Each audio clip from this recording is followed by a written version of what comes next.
এখানে একটা danger zone, যার কারণে একটা ছোট ক্যান্ডেল বানাইতে পারে, গ্রিন ক্যান্ডেল হলেও ছোট হবে। আচ্ছা আমি শিট উপরে থেকেই বললো। আচ্ছা আমি এখান থেকে 4টা ট্রেড নিয়ে নিলাম, যাতে আমার উপরে 2টা লস গেলেও নিচের 2টা যাতে নিচের 4টা জানি প্রফিট এসে আমার ব্যালেন্স হয়ে যায়। আচ্ছা এইখানে আমি প্রফিট ট্রেডটা কেন নিলাম দেখেন আপনারা, এখান থেকে মূলত হচ্ছে বায়ার তার নিজের এরিয়া থেকে আসছে, আর এই যে লেভেলটা দেখেন এখান থেকে গ্যাপ আপ করার কারণে আমি এখানে বায়ারের সাথে নিছি।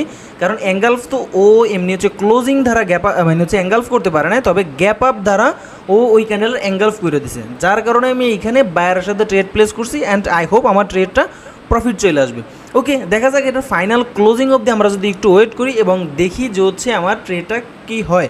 কারণ এইখানে আমি হচ্ছে কোন লজিকের সাথে ট্রেড প্লেস করছি সেটা যদি বলি, আমার এইখানে লজিকটা ছিল যে হচ্ছে ফেক ব্রেকআউট উইথ অ্যাঙ্গালফিন। আমার যারা মেন্টরশিপ ব্যাচের স্টুডেন্ট আছে তারা এই টপিকটা খুব ভালো করেই জানেন।